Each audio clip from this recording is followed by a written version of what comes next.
Hello বন্ধুরা, তো চলো বেরিয়ে পড়েছি মেয়ের জন্য একটা গিটার কিনতে। মেয়ে অনেক দিন থেকেই বায়না করছিল, মা গিটার কিনবো গিটার কিনবো, আর সেই মতো বেরিয়ে পড়েছি। এই দেখো স্টেশনে এসে দাঁড়িয়ে আছি ট্রেন ধরবো বলে। তো চলো সোজা দেখা হচ্ছে গিটারের দোকানে। এই দেখো গিটারের দোকানে এসেও গেছি আর বসে আছি। আর এখানে কত সুন্দর সুন্দর একদম কম প্রাইসের মধ্যে গিটার দেখো তোমরা, কত সুন্দর কালার আর খুব সুন্দর সুন্দর এখানে গিটার আছে। বিভিন্ন দামের মধ্যেই তোমরা গিটার এখানে পেয়ে যাবে। এটা হচ্ছে পান্ডুয়া, একদম স্টেশনের কাছাকাছি।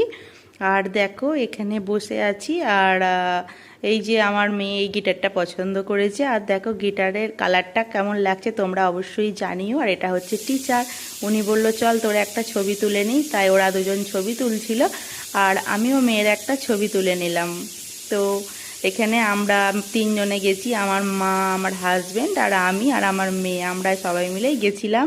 যেহেতু একটা নতুন জিনিস কেনা হচ্ছে। আর এই দেখো মেয়ে কত খুশি হয়েছে। আর এই ভিডিওটি যদি তোমাদের ভালো লেগে থাকে তো টাটা।